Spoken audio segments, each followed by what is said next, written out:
Jolo. And we are a group called Matthew.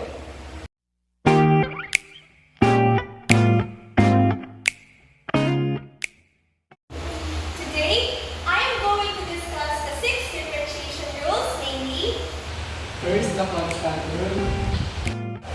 Second, the power rule. Third, the constant multiple rule. Fourth, the sum and difference rule. Fifth, the product rule. And lastly, the constant rule. so, since John already stated and enumerated the 6 differentiation rules, I am going to start with the first one. As you can see here in the board, it says the constant rule. This is the formula for the constant rule. F prime of x is equals to 0. But before we proceed to the first example, let us first define what is a constant number. A constant number is a number that has no variable, or what we call the x and y's. Just like this first example. H of x is equals to 69. This is our first example.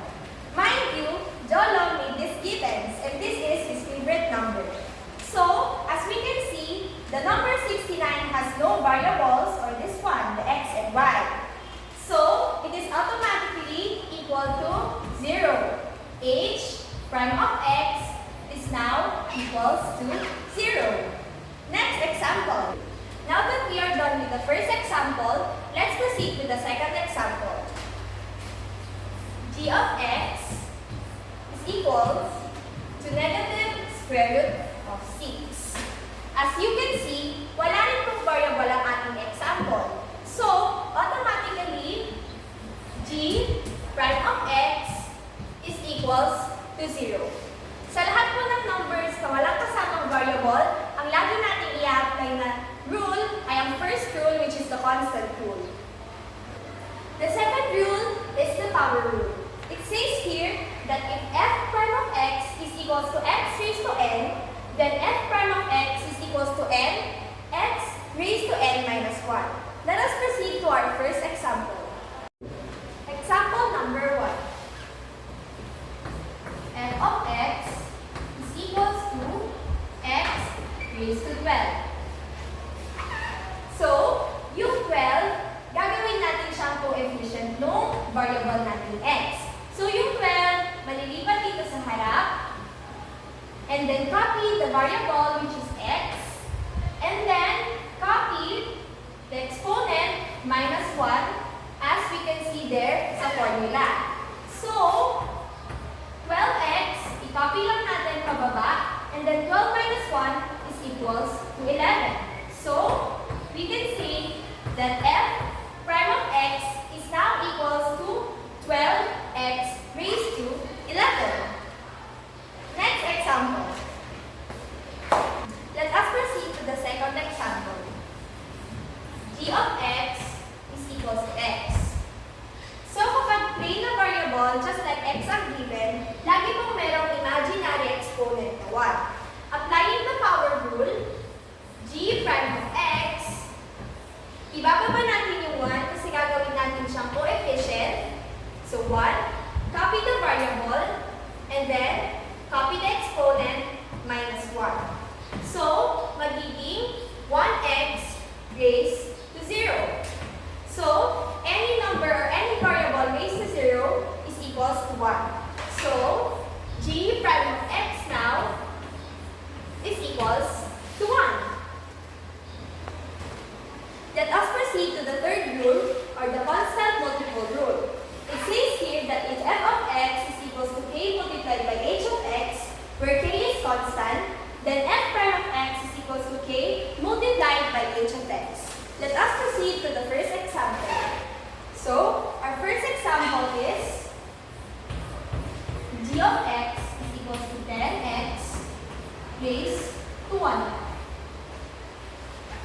Makikita po natin na ang given natin ay merong kasamang coefficient, which is 10. It says here that k, which is 10, is a constant, so kailangan natin siyang ihiwalay dun sa variable na may exponent. So, g prime of x is equals to 10.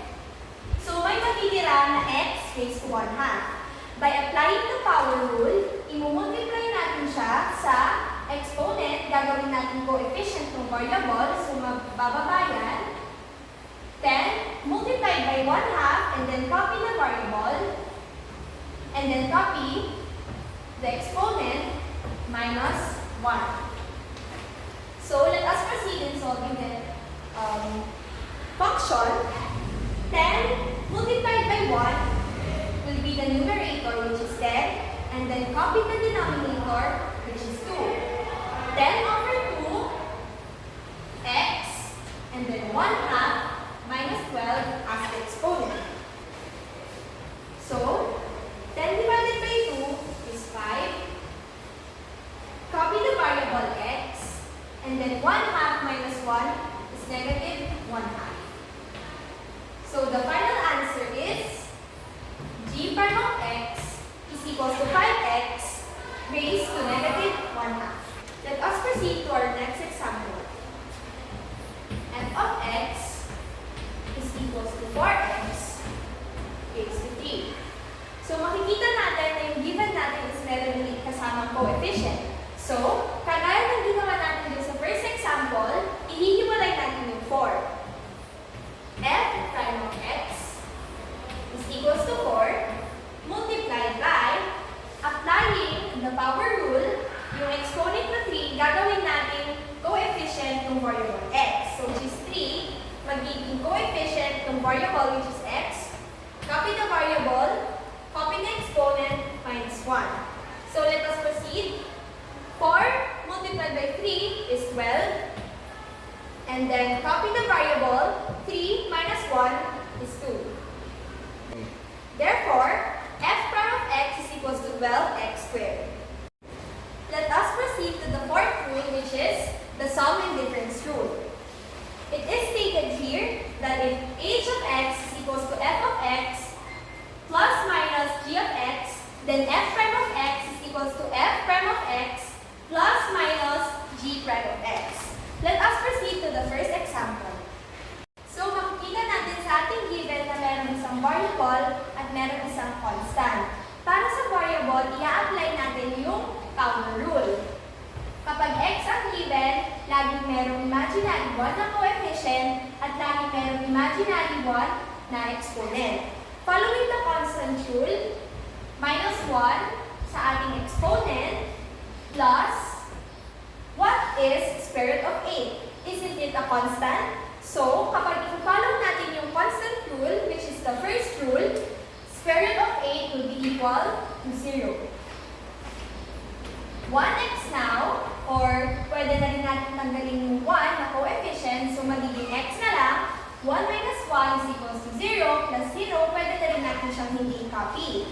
So, as I have mentioned earlier, any variable or any number raised to 0 will always be equals to 1. Therefore, f prime of x is equals to 1. Let us proceed to our second example. So, mag-focus muna tayo dito. 9x cubed. I-apply natin dito yung constant multiple rule. So, i-separate natin yung 9 and then multiply by may matitira x cubed. So, sa x cubed, i-apply naman natin yung power rule. Yung exponent, magiging coefficient, and then copy the variable, copy the exponent, minus 1, and then i-copy muna natin yung constant, which is minus 8. 9 times 3 is 27, copy the variable x, and then 3 minus 1 is 2.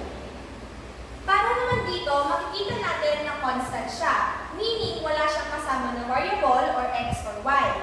So, automatic, magiging 0 na yan. So, 27x squared minus 0 is 27x squared. Therefore, our g prime of x is equals to 27x squared. So, let us move on to the fifth differentiation rule, or what we call the product rule. So, this is the formula of the fifth rule. F of x multiplied by g prime of x plus g of x multiplied by f prime of x. Let us proceed to the first example. So, for our first example, h of x is equals to 5x squared plus x multiplied by x cubed plus 2. So, the first step in the product rule is finding the value of f prime of x and g prime of x. Dito sa ating given, ito ang f of x at ito naman ang g of x. So, dito natin kukunin yung value ng f prime of x at dito naman yung value ng g prime of x. So, let's start with f of x. So, f of x, susulat lang muna natin, is 5x squared plus x. So, sa ating f of x, makikita natin na merong coefficient, merong variable, at merong constant. So, i-apply natin yung mga rules na discuss ko kanina, which is, first, the constant multiple rule for 5x squared. So, since meron coefficient, ihiwalay natin siya dun sa merong variable at exponent. Multiplied by applying the power rule, yung exponent, gagawin natin siyang coefficient, and then copy the variable, copy the exponent, minus 1, plus, para naman dito sa x, makikita natin na wala siyang coefficient at wala siyang exponent. Pero kapag ganito po yung given, laging merong imaginary 1 na coefficient at imaginary 1 na exponent. So, plus 1x, and then yung imaginary 1 na exponent, minus 1. Let's proceed. 5 times 2 is 10. So, 10x, copy yung variable, 2 minus 1 is 1. So, pwede na rin natin hindi siya isulat. Plus 1x, or we can just write it as x, and then 1 minus 1 is 0. Nasabi ko na kanina na kapag ganito, any variable and any number raised to 0 is equals to 1. So, magiging 10x plus 1. So, since hindi na natin siya ma-add kasi meron itong variable at ito ay wala, this will be the value of our f prime of x. 10x plus 1. Ngayon na nakuha na natin yung value nito, kukunin naman natin yung value nito or what we call the g prime of x. So, isulat muna natin, g of x is equals to x cubed plus 2. So, g prime of x is equals to, as we can see here, meron siyang variable at wala siyang coefficient pero meron siyang exponent. At ang rule na i-apply natin dyan ay ang power rule. Kung saan yung exponent, gagawin natin coefficient, and then copy the variable x, copy the exponent 3, minus 1. Para naman dito, what is 2? Isn't it a constant number? Wala siyang kasamang x or wala siyang kasamang y. So, by applying the constant rule, 2 will be equal to 0. So, magiging 3x raised to 3 minus 1 plus 0. So, let's proceed. Copy lang natin. 3x and then 3 minus 1 is 2. Since 0 na yun, 3x cubed plus 0 is 3x cubed. So, the value of g prime of x is 3x squared. Thank you. So, gaya ng ginawa natin dito sa value ng ating f prime of x, isusulat din natin sa gilid yung value ng ating g prime of x para mas madali tayong mag-substitute sa formula ng product rule. Again, g prime of x is equals to 3x squared. Ngayon na nakuha na natin ang value ng g prime of x at ang value ng f prime of x, gagamitin na natin yung formula ng product rule para makita na natin yung final answer. So, ito ang gagamitin na natin na formula, and then, isa-substitute natin yung mga nakuha natin na value. So,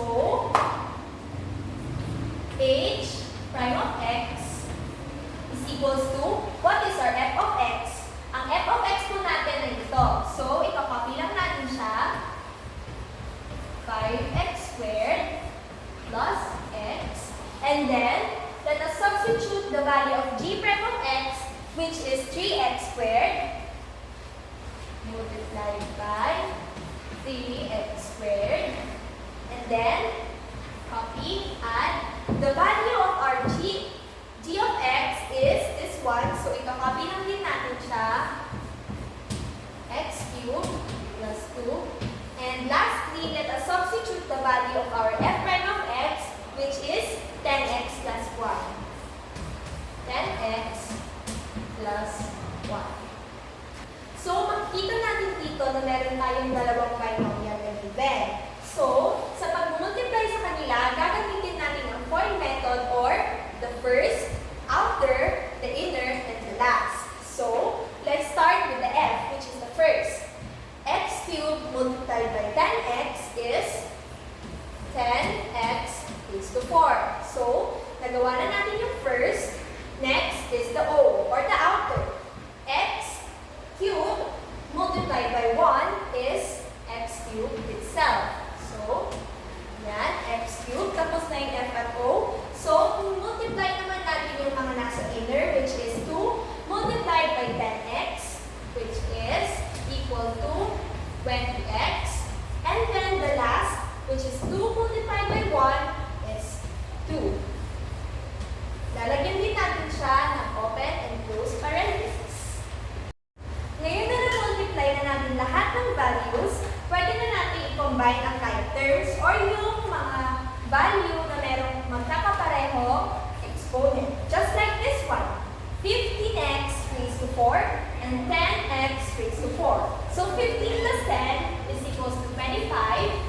And then copy yung kanilang variable at exponent, which is x raised to 4.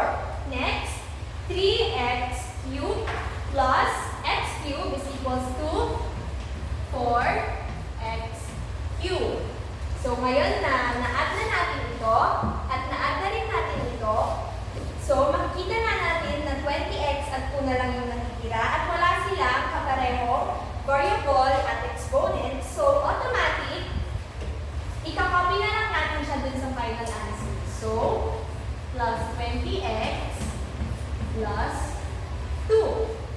So this is the final answer of our example number 1. H prime of x is equals to 25x raised to 4, 4x cubed, plus 20x plus 2. So, isusulat muna natin ang ating value ng g of x. G of x is equals to 3x squared minus 4.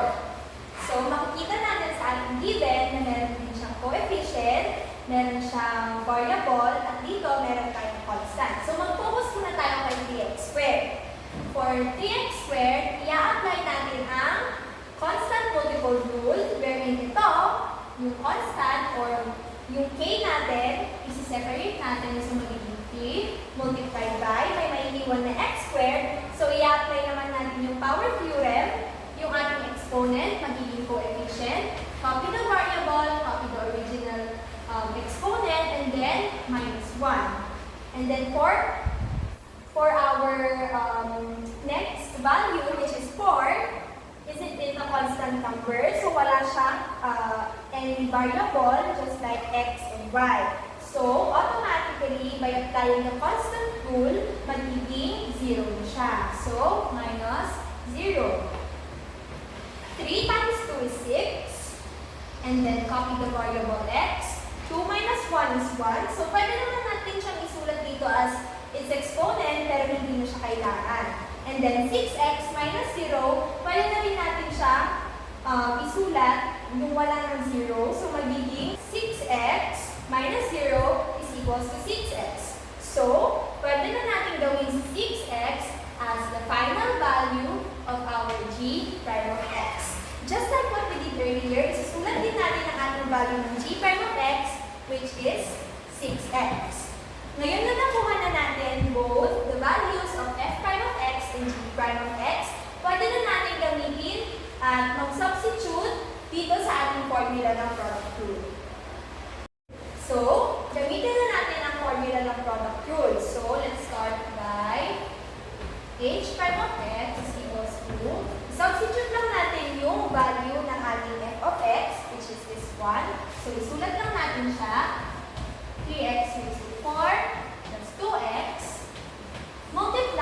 the value of our g prime of x, which is 6x. So, isusulat lang din natin siya dito. And then, copy the plus sign. And then, what is the value of our g of x? Andito siya. So, isusulat lang din natin siya. 3x squared minus 4 multiplied by the value of our f prime of x, which is 12x cubed plus 2. So, isusulat lang din natin siya dito.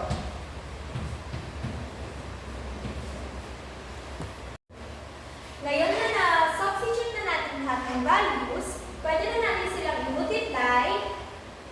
Dito, unahin muna natin to. So, let's distribute it first. 3x raised to 4 multiplied by 6x is equals to 18x raised to 5. And then, 2x multiplied by 6x is equals to 12x squared. Lagyan natin siya ng open and close parentheses. So, para naman dito, makikita natin na ang given ay binomials. So, gagamitin ulit natin ang FOIL method as a way para mag-multiply sila. So, FOIL method, let's first multiply the first terms. 3x squared multiplied by 12x cubed is equals to 36x raised to 5. So, natapos na natin yung first terms. Next is the outer. So, 3x squared multiplied by 2 is equals to 6x squared. And then, pag natapos na natin yung first and outer, let's proceed to the inner, which is negative 4 multiplied by 12x cubed. So, magiging negative 48x cubed. And then, for the last terms, which are negative 4 multiplied by 2 is equals to negative 8. And then, lalagyan lang din natin siya ng open and close parentheses. So, ngayon na na-multiply na natin lahat ng values, pwede na natin i-add yung mga similar terms. So, 18x raised to 5 plus 36x raised to 5 is equals to na 54x raised to 5.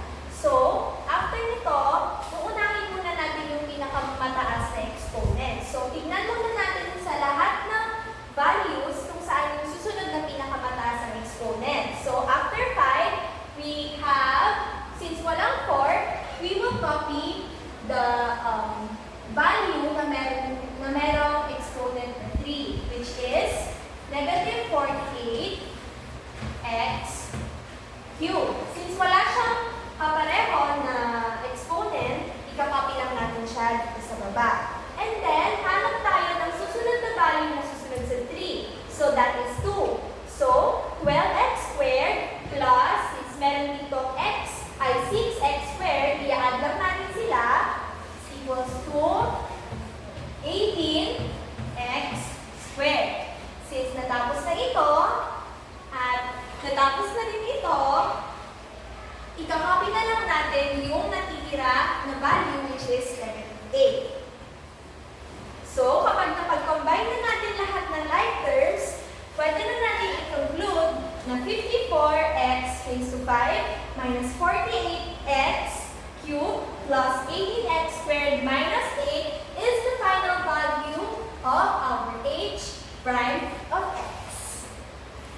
Since we are done discussing the first to fifth rule, let us move on to the sixth rule, or what we call the quotient. As you can see here in the PowerPoint presentation, this is the formula of the quotient rule.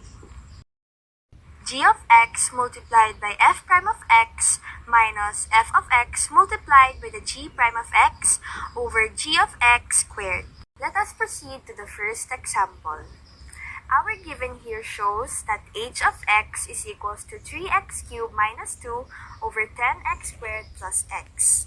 Actually, the steps of the quotient rule is very similar to the steps of the product rule that we did earlier. First, we need to find the value of f prime of x by the f of x given, which is 3x cubed minus 2. After that, we will also find the value of g prime of x by using the denominator of the given, which is 10x squared plus x. Now that we found the value of f prime of x and g prime of x, we can now substitute these terms and these values to the given formula of the quotient rule. So, we will just substitute the value of g of x, which is 10x squared plus x, multiplied by the value of f prime of x, which is 9x squared, minus the value of f of x, which is 3x squared minus 2, multiplied by the value of g prime of x, which is 20x plus 1, over our g of x raised to 2, which is 10x squared plus x raised to 2. Let us now proceed in solving this by distributing the terms. So first, 10x squared multiplied by 9x squared is equals to 90x raised to 4. And then x multiplied by 9x squared, which is equals to 9x cubed. And then we will copy the minus sign.